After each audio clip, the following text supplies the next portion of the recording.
मैं इस अहंकारी लंकेश को, प्रभु के आत्मलिंग को कदापि नहीं ले जाने दूंगा।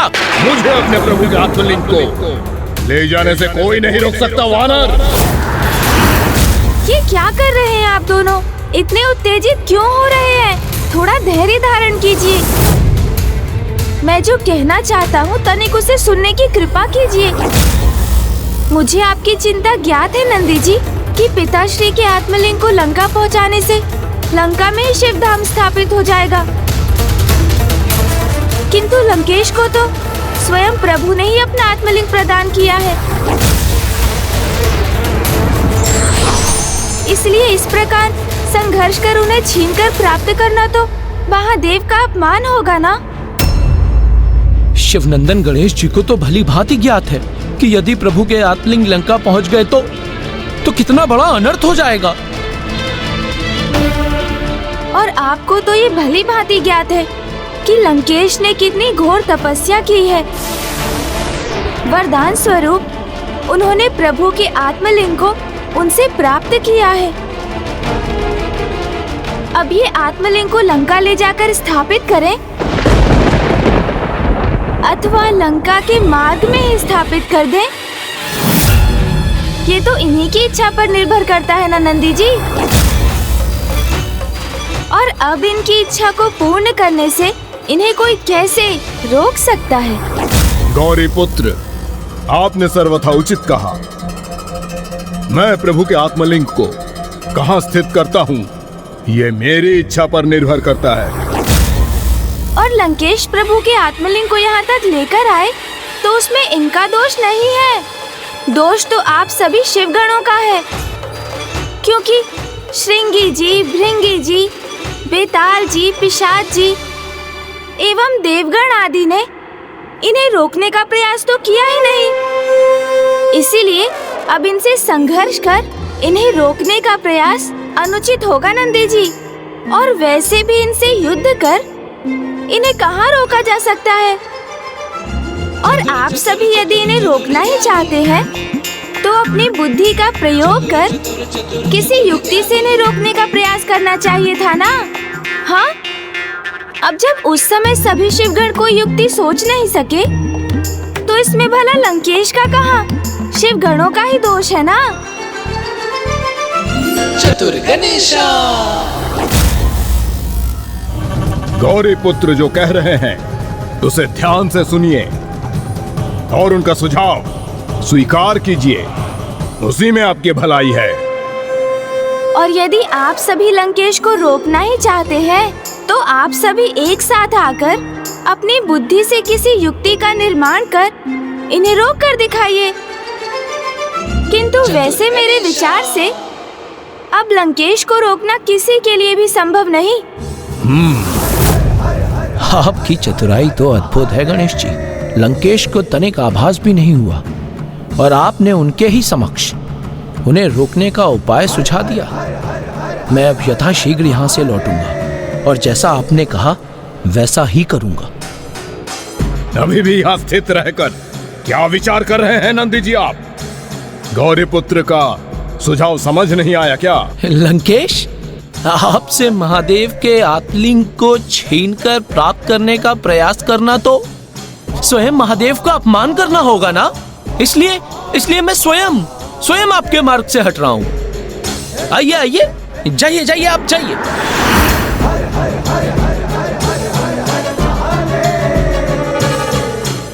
आप चिंता मत कीजिए गणेश जी, मैं शीघ्र उचित उपाय के साथ अवश्य लौटूंगा।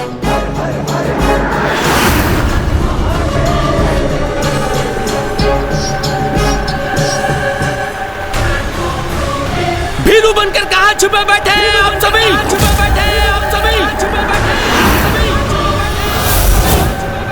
मेरे समक्ष अभी प्रस्तुत होइए।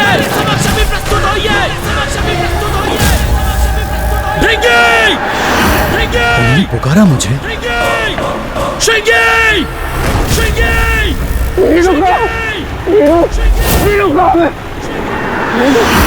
बेताल! पिशाच! हीरो नहीं हूं मैं। तोतला! भिरू देते पुताला नंदी जी ने मुझे। नंदी जी इतने कुपित क्यों है हमसे? लंकेश, जल ग्रहण कीजिए।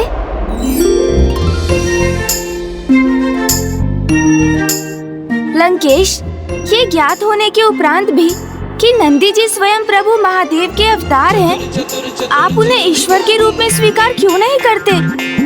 चतुर गणेशा। क्योंकि स्वयं शिव शंकर शंभू और उनके अंश में बहुत भेद है। क्योंकि उनके अंश तो नारायण भी हैं और ब्रह्मदेव भी, किंतु वो तब भी साक्षात शिव कहाँ, जो सर्वश्रेष्ठ हैं, परम ब्रह्म ईश्वर हैं। वो मेरे प्रभु शिव शंकर शंभू ही हैं, सर्वोच्च भगवान हैं।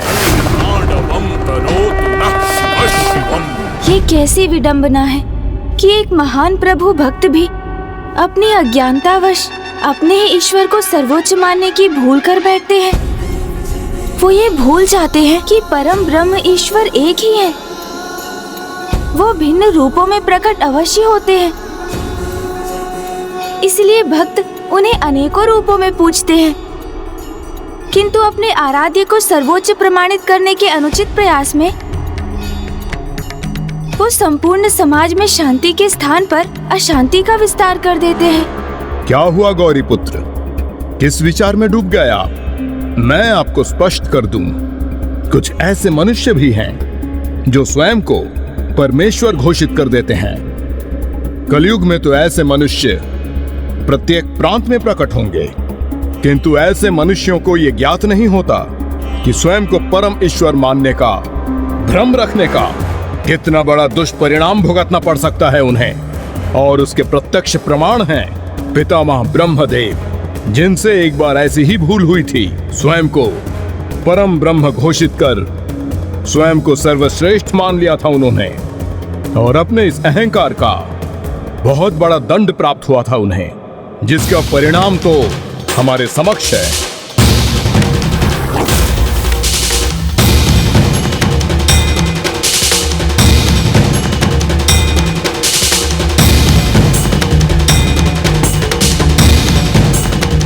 ये पर्वत ब्रह्मदेव के शीश के समान क्यों प्रतीत हो रहा है लंकेश?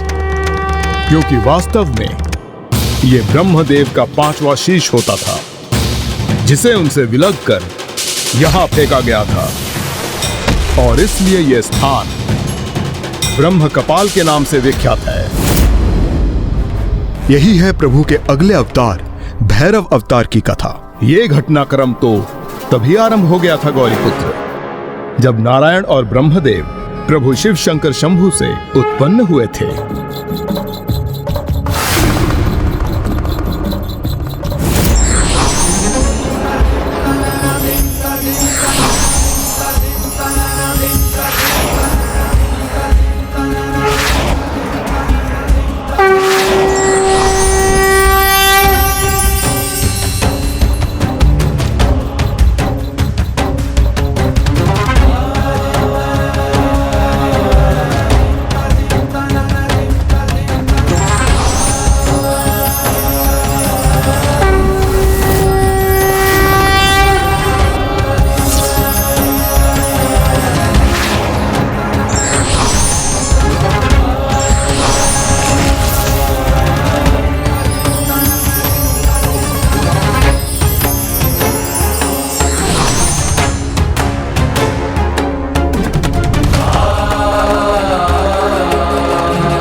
और सहस्त्रों वर्षों दोनों योग निद्रा में लीन रहे, और सर्वप्रथम पितामह ब्रह्मदेव की निद्रा भंग हुई तो वो उस दिव्य कमल के तने को देखकर, जिसका ना ही कोई आरंभ था और ना ही कोई अंत, वे अत्यंत अचंभित हुए और उनका कौतूहल जागृत हुआ। एकमात्र मैं ही हूं यहाँ, मेरे अतिरिक्त और किसी का भी अस्तित्व नहीं है। अर्थात एकमात्र मैं ही ईश्वर हूं, मैं ही परम ब्रह्म हूं।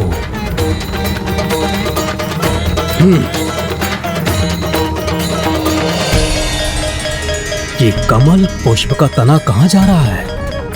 कहाँ है इसका आरंभ और कहाँ है इसका अंत?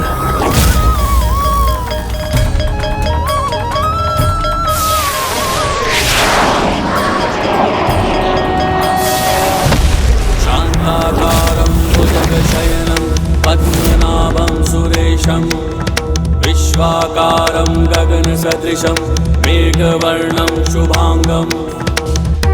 ये कौन है?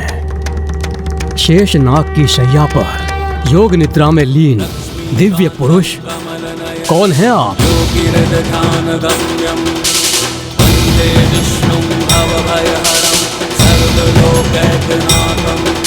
जिस कमल से मैं उत्पन्न हुआ उसकी ऊर्जा को क्यों सोख रहे हैं आप?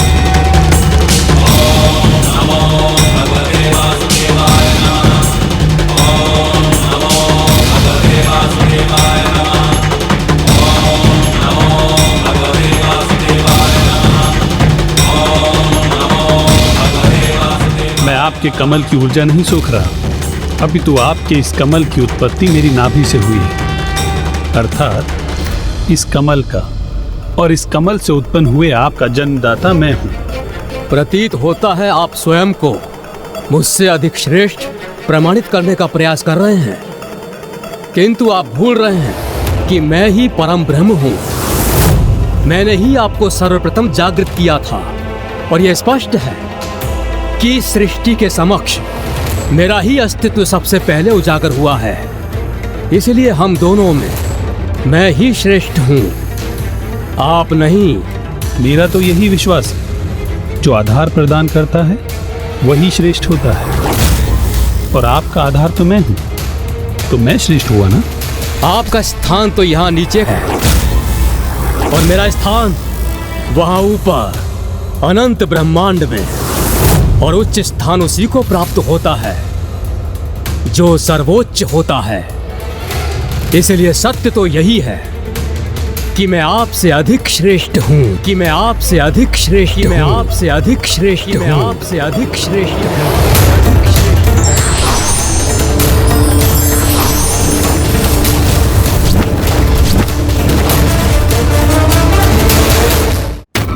जब नारायण और ब्रह्मदेव इस वाक युद्ध में उलझे हुए थे कि उनमें से सर्वोच्च कौन है और सर्वश्रेष्ठ कौन है, तो अचानक से वो ऊर्जा जो समस्त ब्रह्मांड में सर्वोच्च है, उनके समक्ष एक अद्भुत प्रकाश लिंग के रूप में प्रकट हुई।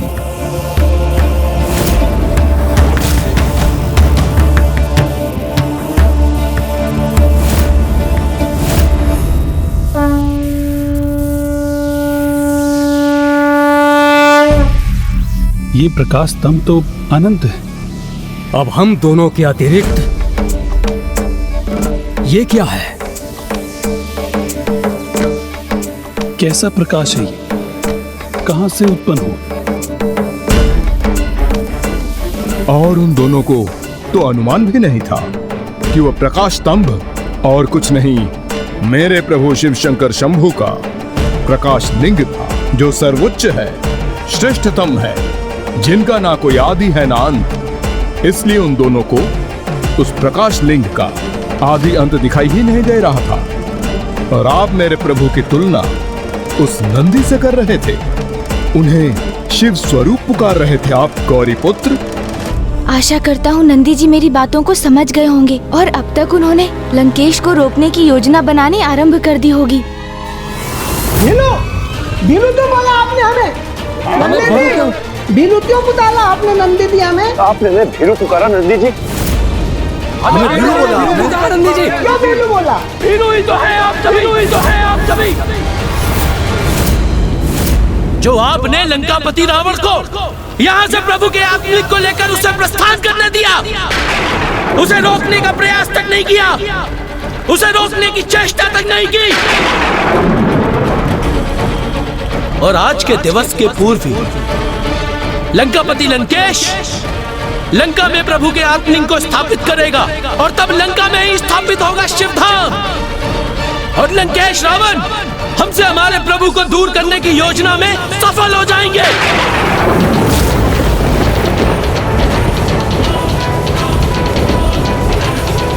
तब हुआ ये गौरी पुत्र कि नारायण और ब्रह्मदेव प्रभु के प्रकाश लिंग को देखकर स्तब्ध रह गए। और तभी एक आकाशवाणी हुई, हे पंचशीषधारी ब्रह्मदेव, आप सृष्टि की रचना के लिए प्रकट हुए हैं। और हे नारायण, आप उस सृष्टि की रक्षा और पालन के लिए। किंतु आप दोनों कैसे अनुचित विवाद में उलझ गए हैं। बस यदि आप दोनों ये ज्ञात ही करना चाहते हैं कि आप दोनों में अधिक श्रेष्ठ कौन है, तो आप इस दिव्य प्रकाश स्तंभ की विपरीत छोर की ओर आगे बढ़िए। और दूसरे की तुलना में श्रेष्ठ वही होगा जो सर्वप्रथम इसके छोर तक पहुंचने में सक्षम होगा। तस्मै नकाराय नमः शिवाय।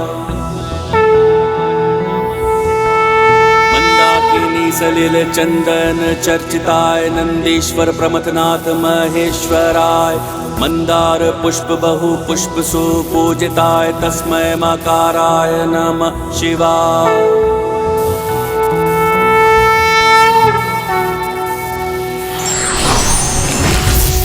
और फिर उस प्रतियोगिता में भाग लेने के लिए ब्रह्मा जी हंस पर आरूढ़ होकर ऊपर की ओर बढ़ते चले गए और विष्णु अपने वराह अवतार रूप में नीचे की ओर बढ़ते चले गए।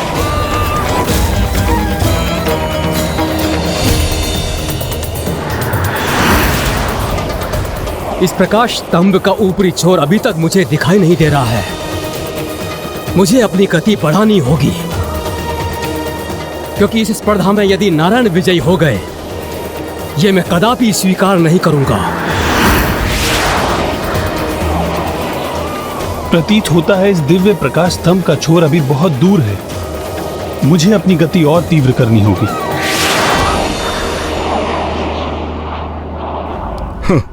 नारायण ने क्या रूप धारण किया है, एक वराह का।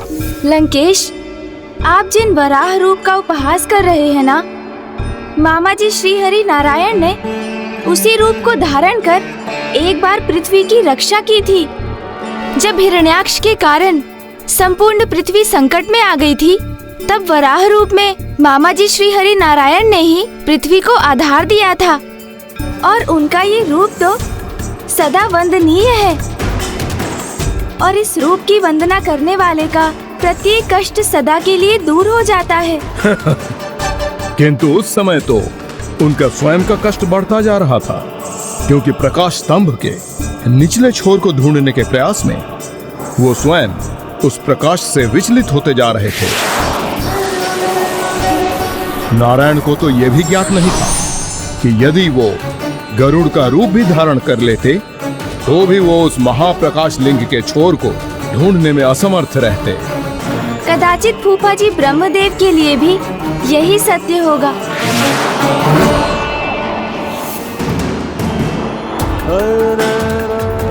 वाहन के रूप में हंस का चुनाव करने के कारण वो नारायण की तुलना में अधिक दूर जाने में सक्षम हुए थे। जैसे जैसे ब्रह्मदेव और ऊंचाई तक बढ़ रहे थे, उनका ऊपर जाना और भी कठिन होता जा रहा था। और दूसरी ओर नारायण ने तो उस दिव्य प्रकाश लिंग की महिमा को समझकर अपनी असफलता स्वीकार कर ली थी। प्रतीत होता है इस दिव्य प्रकाश स्तंभ का दूसरा छोर अभी बहुत दूर है। मुझे अपनी गति और तीव्र करनी होगी। किंतु पितामह ब्रह्मदेव अभी भी इस स्पर्धा में अपनी पराजय स्वीकार करने के लिए तैयार नहीं थे। तभी वहां उनकी ओर गिरता हुआ केतकी पुष्प उन्हें दिखाई दिया।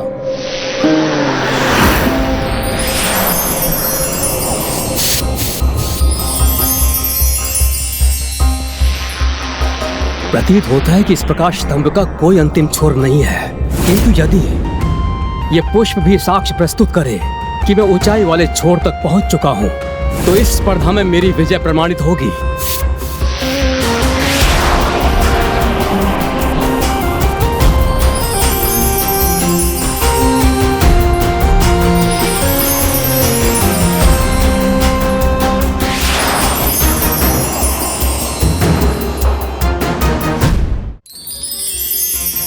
कौन हो तुम और यहाँ क्या कर रहे हो?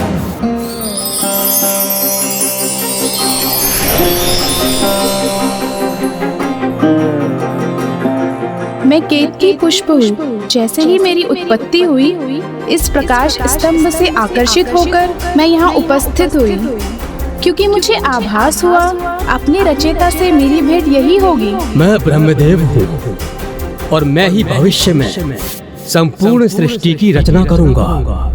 यदि तुम उस सृष्टि का भाग बनना चाहती हो और ये चाहती हो कि संसार में तुम्हें सर्वश्रेष्ठ पुष्प माना जाए, तो तुम्हें मेरी सहायता करनी होगी। आपके इस प्रस्ताव के लिए आपको धन्यवाद। आप ही ने मुझे ढूंढा है, इसलिए मैं आपकी अवश्य सहायता करूंगी।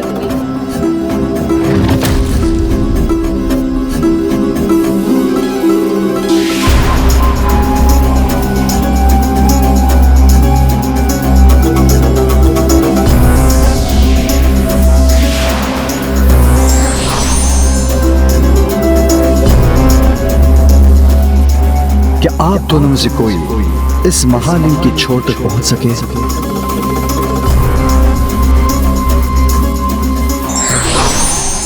क्षमा कीजिए प्रभु, मैं इस दिव्य प्रकाश स्तंभ का अर्थात इस आत्मलिंग का आरंभ ढूंढने में असमर्थ रहा, किंतु मुझे पूर्ण विश्वास हो गया है कि ना ही मैं और ना ही ब्रह्मदेव, हम दोनों में से कोई भी श्रेष्ठ नहीं। हमसे कहीं अधिक श्रेष्ठ तो ये महालिंग है, जिसका न आदि न अंत है।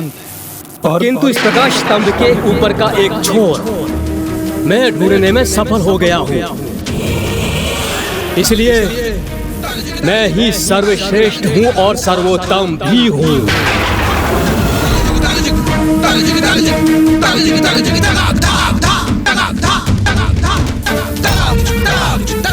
और इसका प्रमाण भी है मेरे पास। ये केतकी का पुष्प।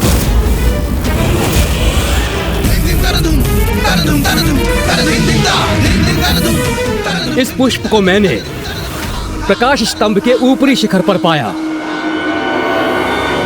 यदि आपको मेरे कथन में किसी भी प्रकार का संदेह है, तो आप इस पुष्प से पूछ सकते हैं। क्या ब्रह्मदेव सत्य कह रहे हैं केतकी पुष्प?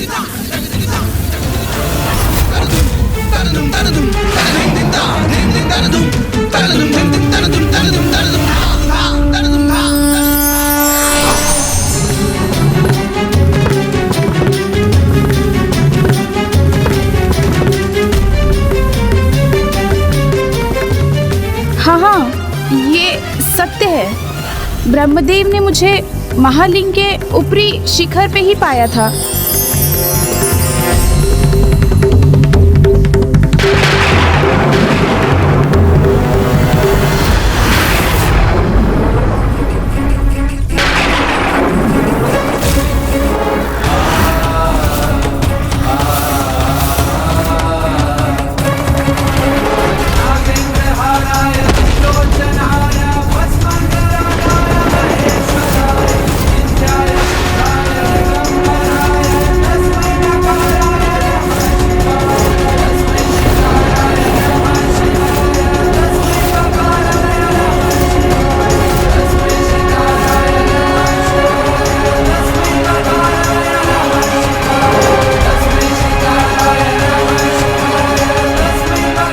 मुझे आपसे अपेक्षा नहीं थी, आपने वंचना की है।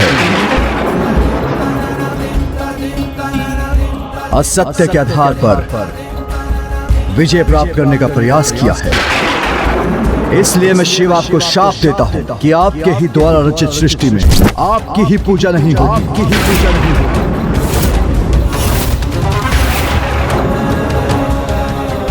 और केतकी पुष्प तुम्हें पुष्पों में सर्वश्रेष्ठ और मेरे सर्वाधिक प्रिय पुष्प बनने के लिए उत्पन्न किया गया था, किंतु तुमने असत्य का साथ देकर अधर्म किया है, इसलिए मैं तुम्हें भी श्राप देता हूं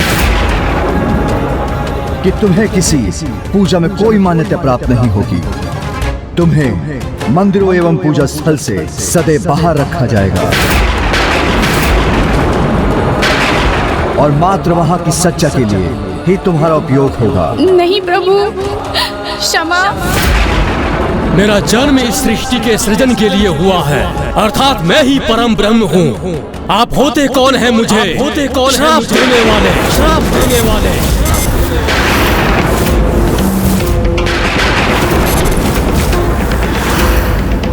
आपके अहंकार ने आपके विवेक को हर लिया है, इसलिए आप मुझे देखने में असमर्थ हो रहे हैं। मैंने ही आपको जीवन प्रदान किया है, इसलिए आपके अहंकार को नष्ट करना अत्यंत आवश्यक है।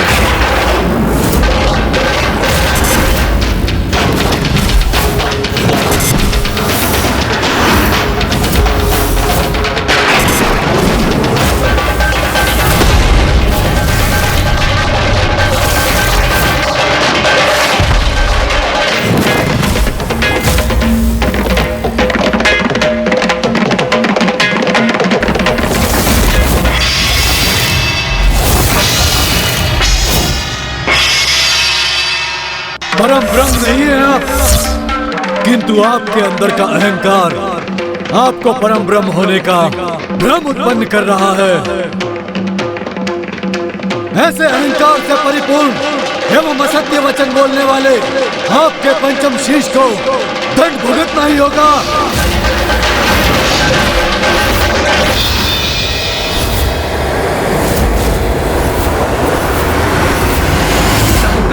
समान रूप काल भैरव का लिया और काट के सर पांचवा ब्रह्मा जी का पृथक किया। ओम नमः शिवाय, ओम नमः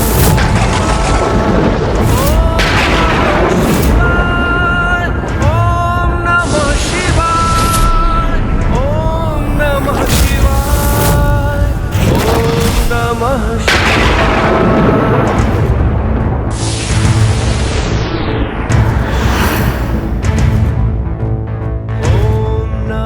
फिर जब पृथ्वी की रचना हुई तो यह शीश यहाँ गिरकर स्थापित हो गया।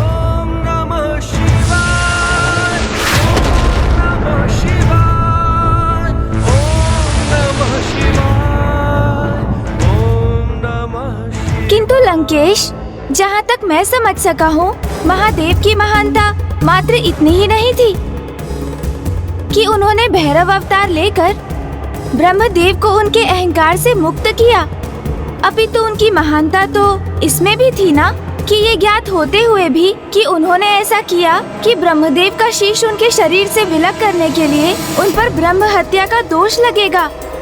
आप उचित कहते हैं गौरीपुत्र, ये भी महादेव का ही त्याग था कि उन्होंने ब्रह्म हत्या का दोष अपने ऊपर ले लिया था और इस दोष हेतु प्रभु काल भैरव को एक बहुत बड़ा मूल्य चुकाना पड़ा। क्या हुआ था लंकेश, और कैसे उन्हें इसका भारी मूल्य चुकाना पड़ा?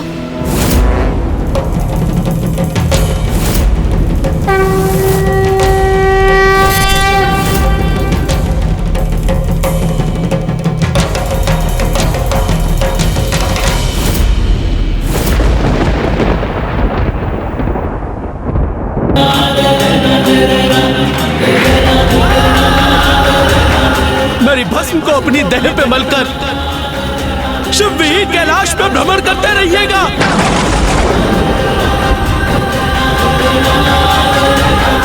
कदाचित अब तक नंदी जी ने समस्त शिवगणों की सहायता से प्रभु की आत्मलिंग को यहीं स्थापित करने का कोई ना कोई उपाय अवश्य ढूंढ लिया होगा।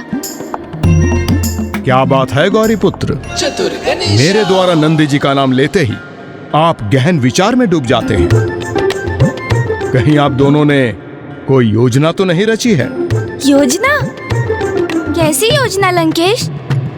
हमारे मध्य जो संवाद हुआ उसके तो साक्षी आप भी थे ना, इसलिए आपके इस संदेह का कोई कारण नहीं। फिर उचित है। अब सुनिए आगे की कथा। प्रभु महादेव का आदेश पाकर काल भैरव जी ने सर्वथा उचित कार्य ही किया। उन्होंने ब्रह्मा जी का एक शीश उनके धड़ से विलग नहीं किया, अपितु उनके अहंकार को ही उनसे विलग कर दिया था। मुझे अपने अहंकार से मुक्त कराने के लिए आपको कोटि कोटि प्रणाम प्रभु काल भैरव। कल्याण हो।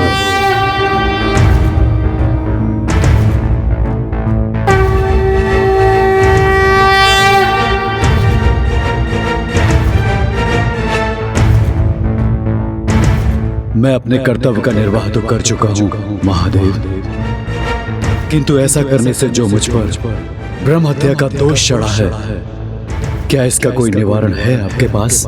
कभी कभी अच्छे कार्यों के भी बुरे परिणाम होते हैं, और जो ये ज्ञात होते हुए भी ऐसा करते हैं वही ईश्वर की उपाधि प्राप्त करते हैं। इसलिए आज से भैरव के रूप में आपकी पूजा होगी, और आप भयंकर बाहरी शत्रु से ही अपने भक्तों की रक्षा नहीं करेंगे, अपितु भीतरी शत्रु जैसे काम, क्रोध, लोभ, मोह और अहंकार, इन सब से भी उनकी रक्षा करेंगे, क्योंकि आंतरिक विकार तो बाहरी शत्रु से भी अधिक भयंकर होता है, जो मनुष्य को स्वयं का ही अपना शत्रु बना देता है।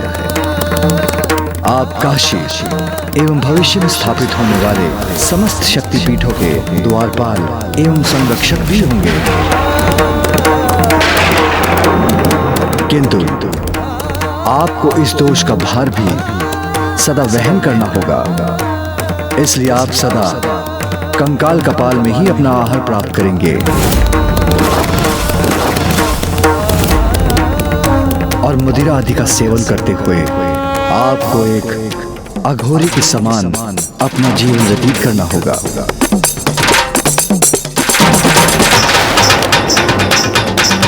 प्रभु, आपके समस्त वरदानों के साथ आपके इस दोष का प्रभाव भी स्वीकार है मुझे। बड़ी शक्ति के साथ बड़े कर्तव्य भी निभाने होते हैं, जैसे प्रभु भैरव ने जहाँ एक और ब्रह्मदेव को अहंकार से मुक्त रहने का पाठ सिखाया, वैसे ही स्वयं भी ब्रह्म हत्या के दोष का परिणाम भोग कर अपने कर्तव्य की मर्यादा का पालन किया।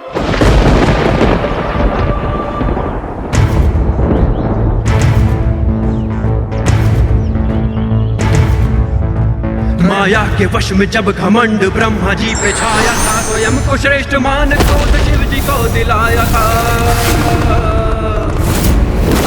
तब काल के समान रूप काल भैरव का लिया, और काल के सर पांचवा ब्रह्मा जी का पृथक किया। ओम नमः शिवाय, ओम नमः शिवाय।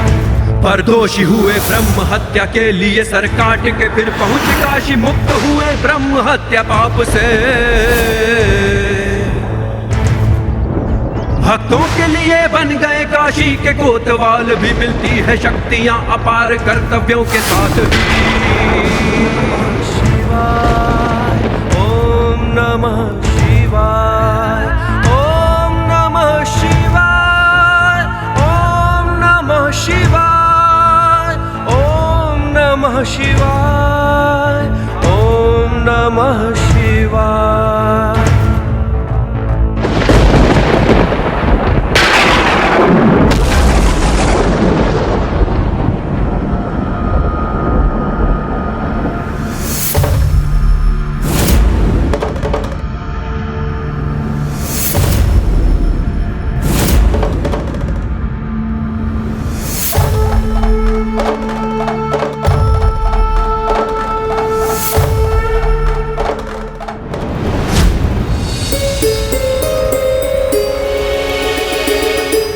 ऐसा मत कीजिए नंदी जी, अपितु क्यों न हम सभी प्रभु के आत्मलिंग के साथ रावण को लंका पहुंचने से रोकने का प्रयास करें।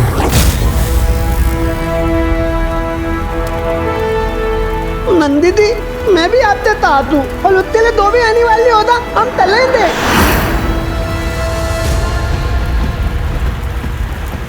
यदि प्राण भी न्यौछावर करने पड़ेंगे रावण को रोकने हेतु, तो हम संकोच नहीं करेंगे। नहीं चलेंगे हम सब नहीं करेंगे, हम सब साथ हैं।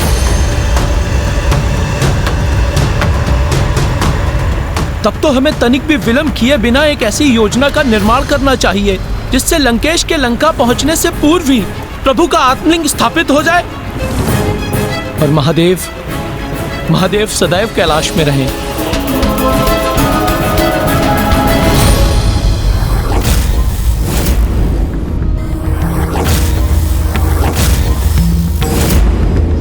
सर्वथा अद्भुत है मेरे प्रभु शिव शंकर शंभू की प्रत्येक लीला और अद्भुत है उनके स्वरूप।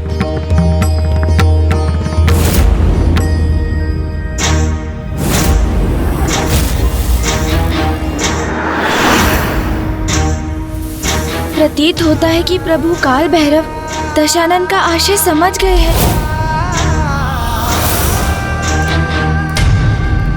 इसलिए कहीं क्रोध के आवेश में आकर ये रावण का सर्वनाश ही ना कर दे। हम प्रण लेते हैं कि हम प्रभु के आत्मलिंग के साथ लंकेश को लंका पहुंचने से रोकने के यथासंभव प्रयास करेंगे।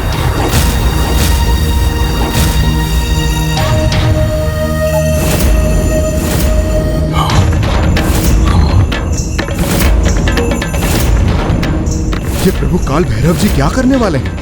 कहीं मुझ पर घातक प्रहार तो नहीं करने वाले? अत्यंत क्रोधित हैं प्रभु भैरव, उन्होंने तो अपना खड़ग भी उठा लिया है।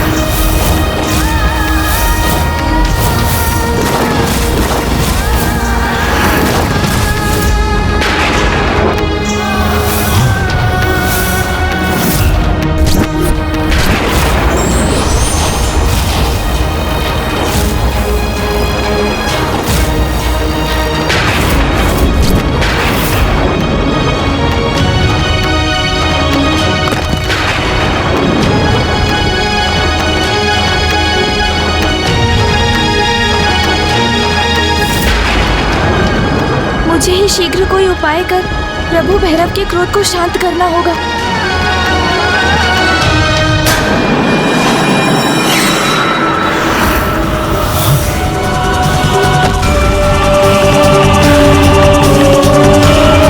ये इतने क्रोधित होकर मेरी ओर क्यों बढ़ रहे हैं?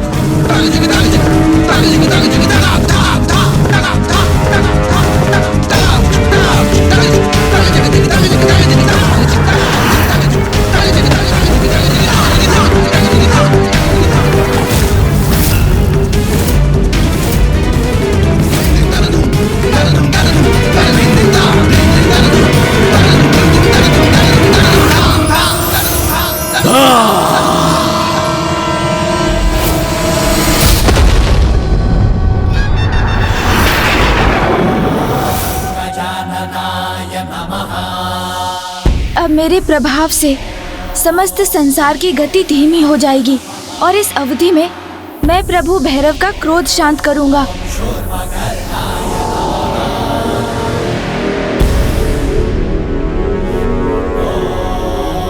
हे प्रभु, आप ये क्या करने जा रहे हैं? संपूर्ण संसार ने आपसे ही सीखा है कि जो अपार शक्ति संपन्न होते हैं उन्हें महान कर्तव्यों का भी भार उठाना होता है और जगत कल्याण हेतु महान त्याग का उदाहरण भी आपने ही प्रस्तुत किया है। इसलिए क्रोधावेश आपका स्वयं पर नियंत्रण खोना सर्वथा अनुचित होगा प्रभु। हे प्रभु, लंकेश रावण का संहार स्वयं महादेव का अपमान होगा, क्योंकि जिन आत्मलिंग को साथ ले जाते देखकर आप लंकेश पर क्रोधित हुए हैं, वो तो स्वयं उन्हें महादेव से ही प्राप्त हुआ है। आपके द्वारा रावण का वध स्वयं आपके ही द्वारा अपनी मर्यादा का उल्लंघन होगा प्रभु। लंकेश रावण भी ब्राह्मण पुत्र है, इसलिए उनके वध से आप ब्रह्म हत्या के भागी बनेंगे। और इससे भी अधिक, लंकेश की नियति तो पूर्व से ही स्थिर है। भविष्य में स्वयं नारायण श्री राम अवतार लेकर ही इनका वध करेंगे। किंतु यदि लंकेश का अस्तित्व ही नहीं रहेगा तो नारायण के अवतार लेने का कारण ही मिट जाएगा, जो सर्वथा अनुचित होगा ना प्रभु। मैं समझता हूँ प्रभु, आप नहीं चाहते कि महादेव के आत्मलिंग लंका पहुँचे। यही चिंता मेरी भी है और मैं विश्वास दिलाता हूँ कि मैं किसी उपाय से लंकेश से आत्मलिंग को अवश्य प्राप्त कर लूंगा। अन्यथा किसी भी अवस्था में आत्मलिंग को लंका नहीं पहुंचने दूंगा। ये वचन है मेरा आपको।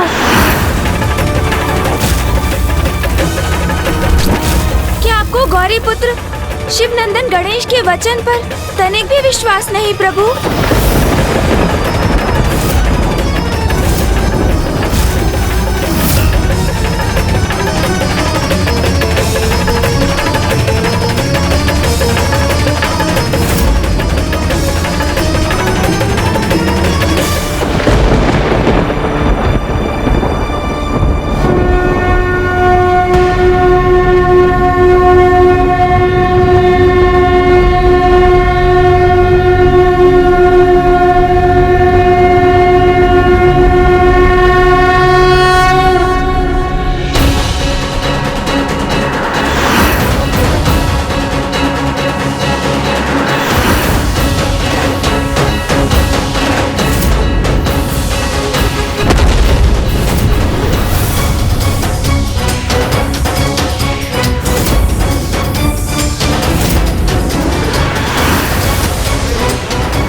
प्रभु भैरव के क्रोध से जो संकट उत्पन्न हुआ था वो टल गया। इसलिए मैं भी ब्रह्मांड की गति को यथावत कर रहा हूँ।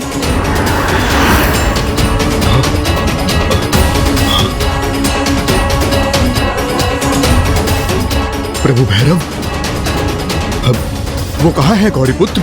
वो तो हमें आशीष देकर अंतर ध्यान हो गए लंकेश।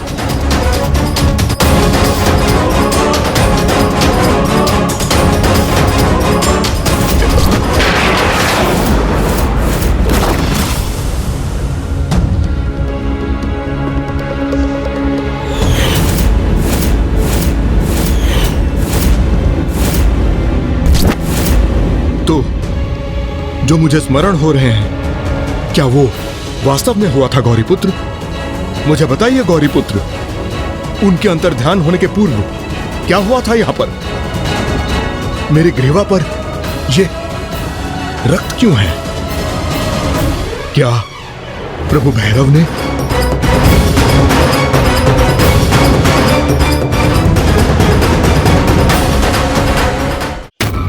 ये घाव कैसे उत्पन्न हुआ गौरीपुत्र? दशानन लंकेश, पराक्रमी महायोद्धा रावण को ऐसे तुच्छ घाव कब से प्रभावित करने लगे?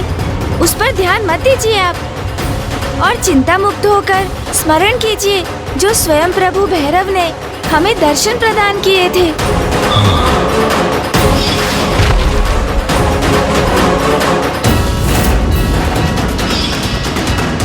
लीजिए लंकेश, जल ग्रहण कीजिए और अपने हृदय को शांत कीजिए।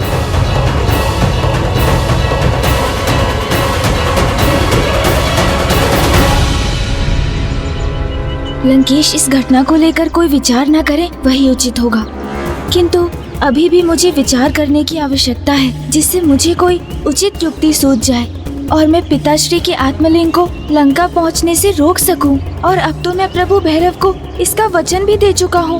कदाचित नंदी जी इस कार्य में मेरी सहायता करने के लिए तत्पर हो चुके होंगे।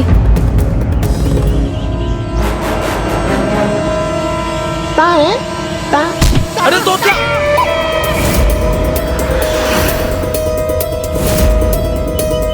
प्रतीत होता है लंकेश अत्यंत भयभीत हो गए हैं प्रभु भैरव से, इसलिए जल का पान करते ही जा रहे हैं।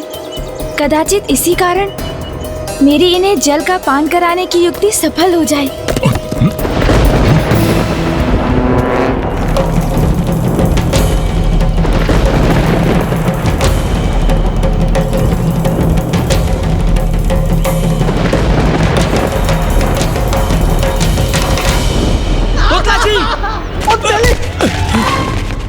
क्या कर रहे हैं आप लोग?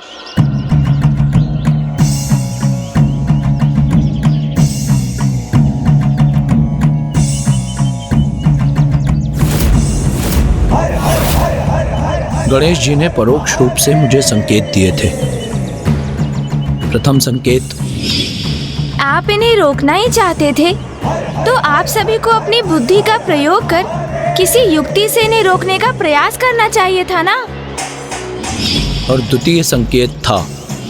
अब ये प्रभु के आत्मलिंग को लंका जाकर स्थापित कर दें अथवा लंका के मार्ग में ही स्थापित कर दें। जो गणेश जी ने कहा था उसके अनुसार हमें लंकेश से युद्ध नहीं करना चाहिए, अपितु किसी युक्ति का प्रयोग कर चतुराई से प्रयास करना चाहिए, ताकि किसी भी प्रकार से लंकेश के हाथों से यह आत्मलिंग मुक्त हो जाए और लंका न जाकर यहीं धरती के स्पर्श से स्थापित हो जाए।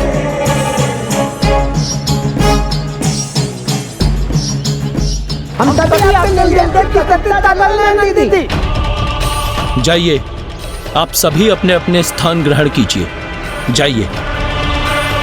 अब लंकेश को भी ज्ञात होगा कैसे हम अपनी बुद्धि का प्रयोग कर उसके बल और बुद्धि को परास्त करते हैं।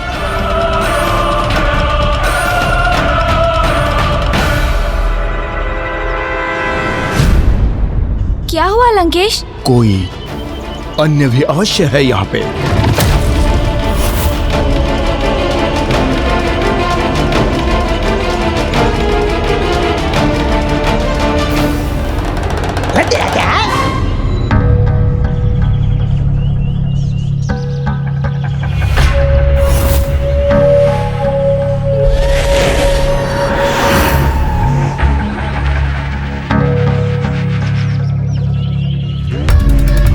मुझे पूर्ण विश्वास है कोई अन्य अवश्य है यहाँ पे।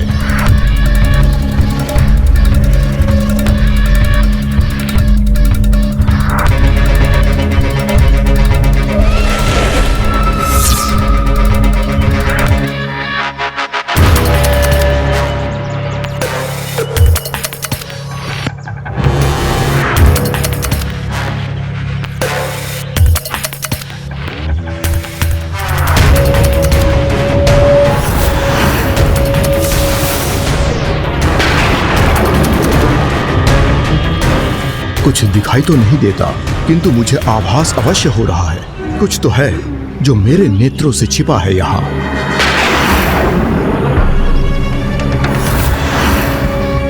भृंगी जी के हाथ, कहीं लंकेश की दृष्टि उन पर ना पड़ जाए। कोई अदृश्य शक्ति कहाँ है यहाँ पर? मात्र शिवगण ही तो है। शिवगण? गौरीपुत्र, बताइए कहाँ है शिवगण? ये क्या कह दिया मैंने?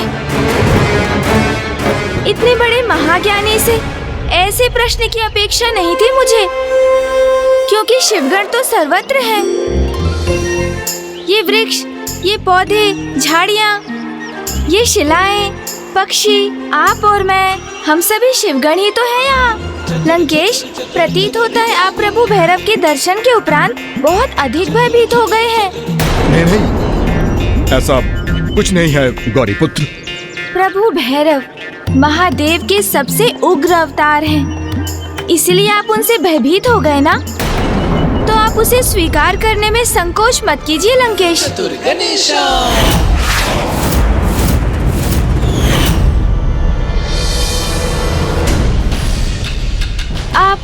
आप किस विचार में डूब गए लंकेश?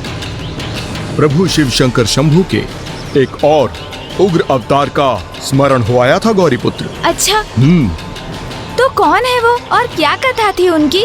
वीरभद्र जी हैं वो। वीरभद्र जी से तो मैं भी परिचित हूँ लंकेश। उनके अवतार से तो सभी परिचित हैं गौरीपुत्र, किंतु उन्होंने इस अवतार में संसार को एक अत्यंत ही महत्वपूर्ण सीख भी दी थी, परंतु बहुत ही कम मनुष्यों को ज्ञात हो गए इसके विषय में गौरी नंदन। अच्छा, वो क्या सीख थी लंकेश? कृपया बताइए।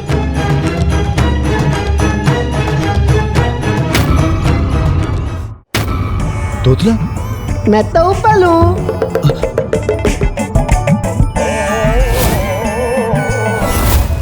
इस शिला के भीतर से ही मैं अब लुढ़कता हुआ जाऊंगा और एक तीव्र वेग के साथ लंकेश को टकराकर उसे भूमि पर गिरा दूंगा।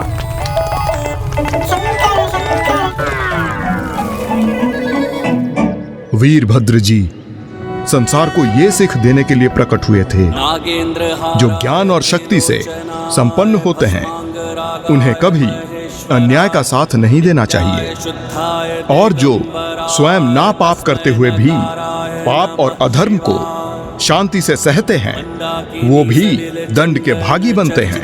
नंदीश्वर प्रमथनाथ महेश्वराय मंदार पुष्प बहु पुष्प सुपूजिताय। वीरभद्र जी को लेकर मुझे ये ज्ञात नहीं था लंकेश। कोई बात नहीं, मैं हूं ना उनकी संपूर्ण कथा सुनाने के लिए। तो सुनिए।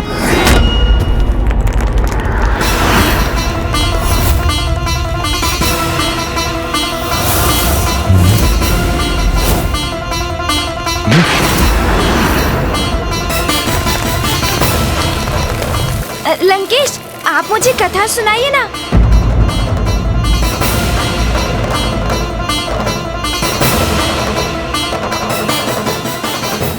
देवी सती के आत्मदाह का समाचार पाकर मेरे प्रभु शिव शंकर शंभु अत्यंत क्रोध अवस्था में थे, जिसके परिणाम स्वरूप उनकी जटाओं से वीरभद्र जी एवं देवी भद्र काली का जन्म हुआ।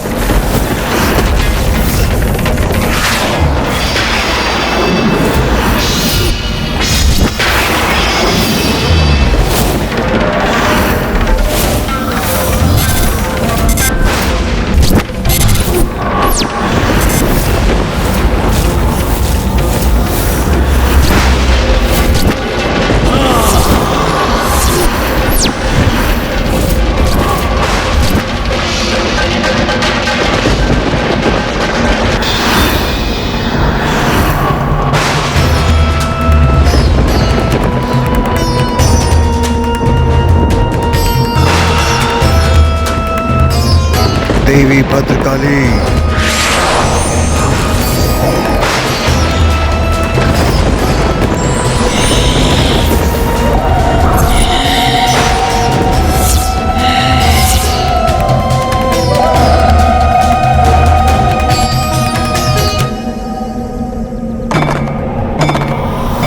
जितने भयंकर काल भैरव थे, उतने ही भयानक और क्रोधित थे प्रभु के वीरभद्र अवतार। प्रभु वीरभद्र जी तो जैसे प्रभु शिव शंकर शंभु के क्रोध स्वरूप थे।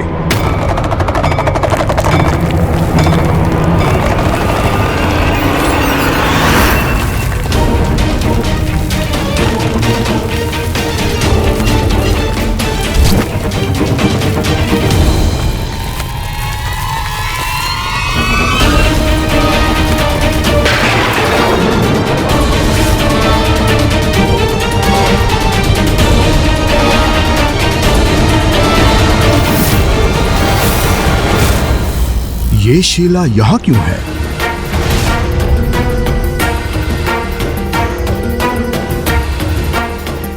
ओह, ये पथ तो इसी प्रकार की शिलाओं से भरा हुआ है।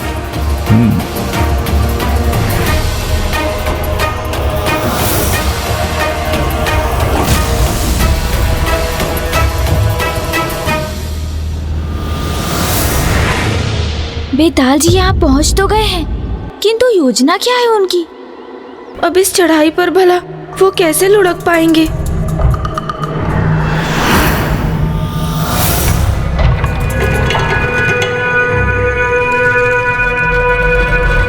बस अब प्रथम अवसर पाते ही मैं इस शिला के सहारे रेंगते हुए लंकेश के पीछे पहुंचूंगा और अचानक उनके चरण खींच लूंगा ताकि वो अपना संतुलन खोकर भूमि पर गिर पड़े और हाथ में भूमि का स्पर्श करके इसी स्थान पर स्थापित होंगे।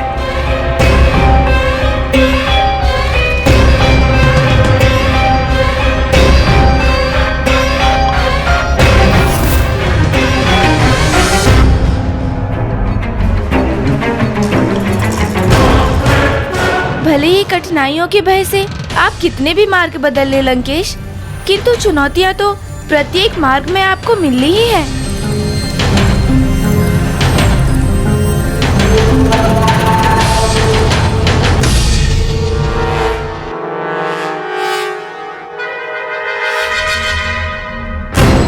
मुझे जो करना है इसी क्षण करना होगा, अन्यथा मैं अवसर गवा दूंगा।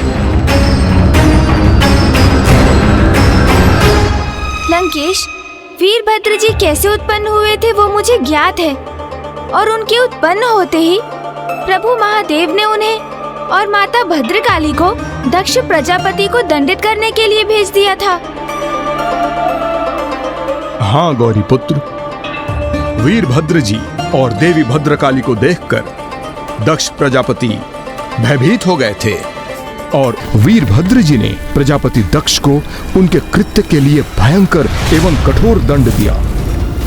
उसके उपरांत उन्हें भी दंडित होना था, जो शांत रहकर उस अन्याय के साक्षी बने, किंतु उसे रोकने के लिए कुछ नहीं किया। और वहां पर सर्वप्रथम वीरभद्र जी की दृष्टि चंद्रदेव पर पड़ गई और उस समय उनकी क्रोध अवस्था में वीरभद्र जी की दृष्टि का प्रभाव तो शनि देव की दृष्टि से भी अधिक घातक होता है।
जब इस जघन्य अपराध के दोषी को मैंने दंडित किया तब आप स्तंभित हुए थे।